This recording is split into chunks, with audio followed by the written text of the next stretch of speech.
Terima kasih Anda masih bersama Sergap. Pemirsa, aksi geng motor menyerang warga menggunakan senjata tajam terekam CCTV. Ironis, 3 pelaku masih di bawah umur.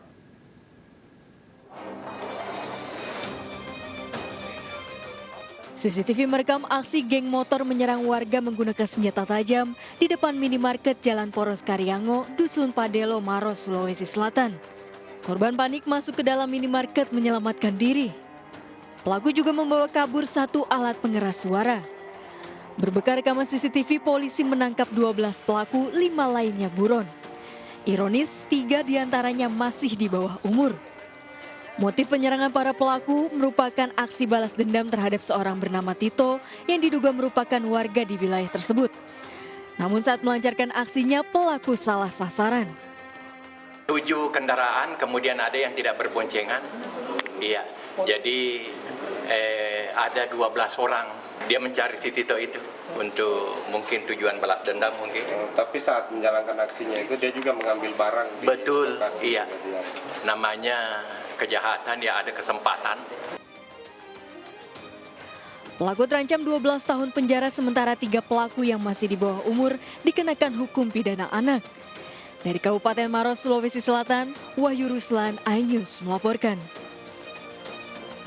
Pemirsa, Irjen Verdi Sambo akhirnya muncul di hadapan publik setelah hampir 1 bulan pasca tewasnya Brigadir Yosua.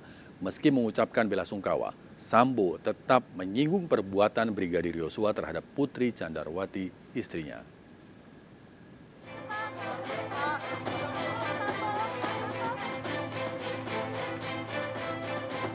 Menyampaikan permohonan maaf kepada institusi Polri.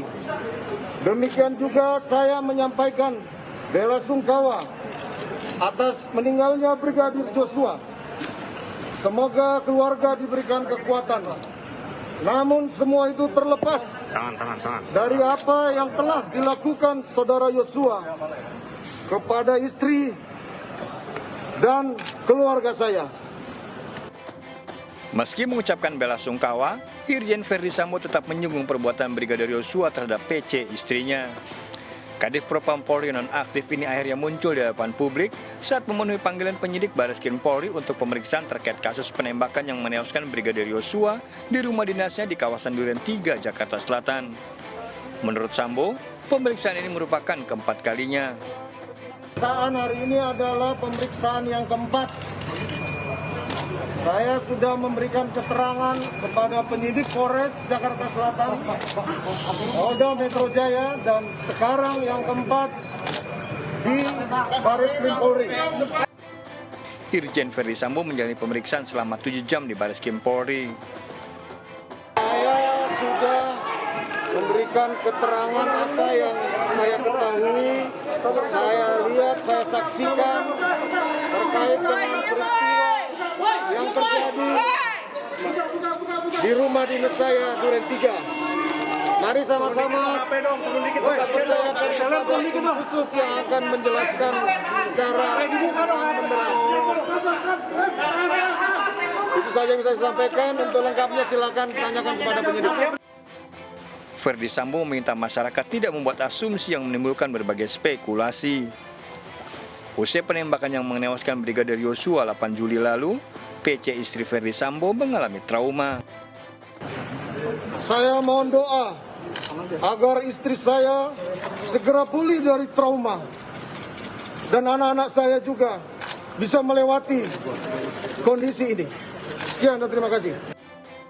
Pemeriksaan Irjen Verdi Sambo dilakukan Bareskrim Polri setelah Barada Richard Eliezer ditetapkan sebagai tersangka dalam kasus polisi tembak polisi yang menewaskan Brigadir Yosua. Barada Eliezer dijerat dengan pasal 338 KUHP dengan ancaman hukuman 15 tahun penjara. Tim Liputan melaporkan. Sebelum pemeriksaan Irjen Verdi Sambo, Barada Richard Eliezer resmi ditetapkan sebagai tersangka dalam kasus tewasnya Brigadir Yosua. Barada E terancam 15 tahun penjara.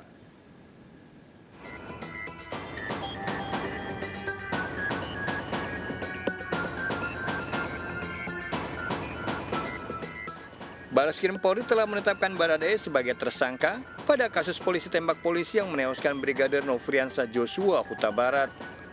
Baradae merupakan salah satu ajudan Kadif Propam nonaktif Irjen Verdi Sambo. Ia dijerat pasal pembunuhan. Penetapan tersangka berdasarkan gelar perkara dan pemeriksaan 42 saksi termasuk saksi ahli, diantaranya ahli metalurgi balistik forensik, ahli unsur biologi kimia forensik, IT forensik, hingga kedokteran forensik. Penyidik sudah menyita sejumlah alat bukti diantaranya rekaman CCTV hingga bukti telekomunikasi. Saksi juga sudah kita anggap cukup untuk menetapkan Baradae sebagai tersangka dengan sangkaan pasal 338 KUHP, contoh pasal 55 dan 56 KUHP. Menanggapi penetapan tersangka Baradae Eliezer, Lembaga Perlindungan Saksi dan Korban menilai upaya Baradae yang sebelumnya datang ke LPSK masih bisa dilanjutkan apabila Baradae mengajukan diri sebagai justice kolaborator. Salah satu persyaratan sebagai justice kolaborator adalah bersedia mengungkap pelaku utama, dalam hal ini adalah pelaku utama dalam kasus penembakan terhadap Brigadir J. Betul memang tersangka itu tidak boleh dilindungi atau tidak dapat dilindungi oleh LPSK kecuali kalau tersangka itu atau pelaku itu kemudian masuk dalam kategori justice kolaborator atau pelaku yang mau bekerja sama. Nah, pertanyaannya, apakah yang bersangkutan akan mengajukan sebagai justice kolaborator dan kemudian bersedia untuk memenuhi persyaratan sebagai GC. Yang paling utama dari persyaratan GC itu adalah dia bersedia untuk mengungkap pelaku utamanya. Sebelum ditetapkan sebagai tersangka, Baradae sempat mengajukan permohonan perlindungan saksi dan korban kepada LPSK. Dari Jakarta, Rio Manik dan Helmi Sayengbati melaporkan. Polisi meningkatkan status penyelidikan menjadi penyidikan dalam kasus dugaan pelecehan seksual yang dilakukan Brigadir Yosua kepada Putri Chandrawati, istri Irjen Verdi Sambo. Laporan tersebut diambil alih Dirtipidum Bareskrim Polri.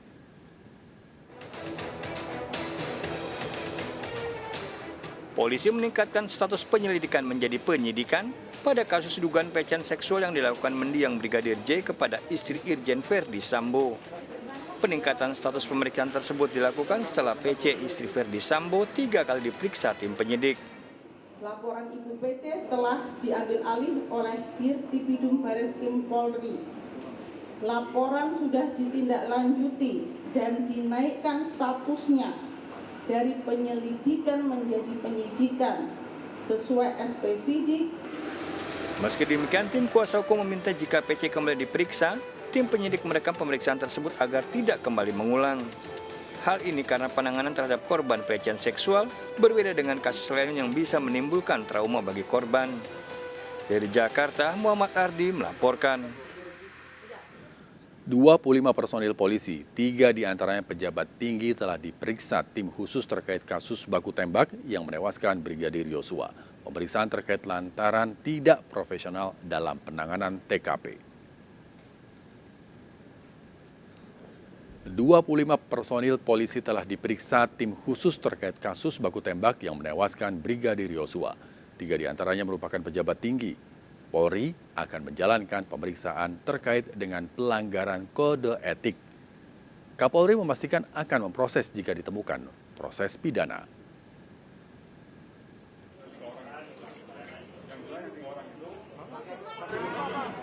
Sampai saat ini 25 personel dan proses masih terus berjalan.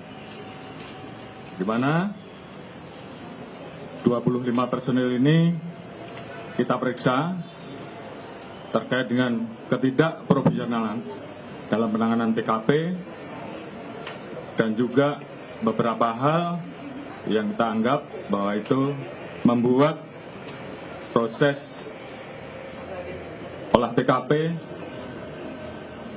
dan juga hambatan-hambatan dalam hal penanganan penyidikan sudah mulai, penetapan tersangka juga sudah dilakukan oleh tim sus dan itu tidak berhenti sampai di situ dan terus akan dikembangkan sehingga semuanya kemudian menjadi jelas terkait dengan siapapun yang terlibat di dalam proses tindak pidana tersebut, tentunya kita akan tindak tegas. Sejumlah rumah yang dihuni 3 kepala keluarga terbakar di Kabupaten Bogor, Jawa Barat. Api diduga berasal dari dapur rumah seorang kakek lansia.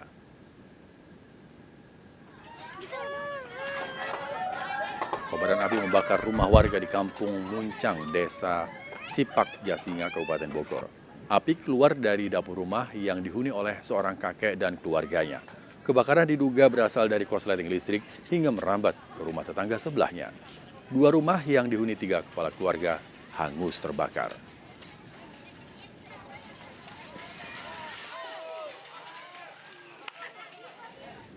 Sebuah mobil terbakar di SPBU Lare-Lare, Luwu Selatan, Kamis sore. Seorang penumpang mobil terluka bakar. Kobaran api menyambar mesin pengisian BBM di SPBU.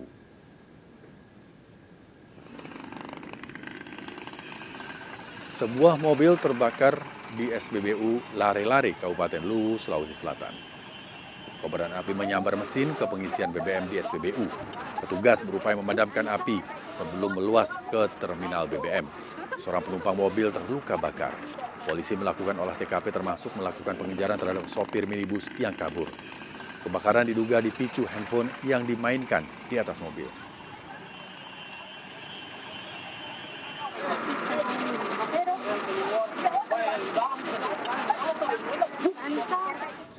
Seorang balita tewas diduga dianiaya ibu kandungnya sendiri.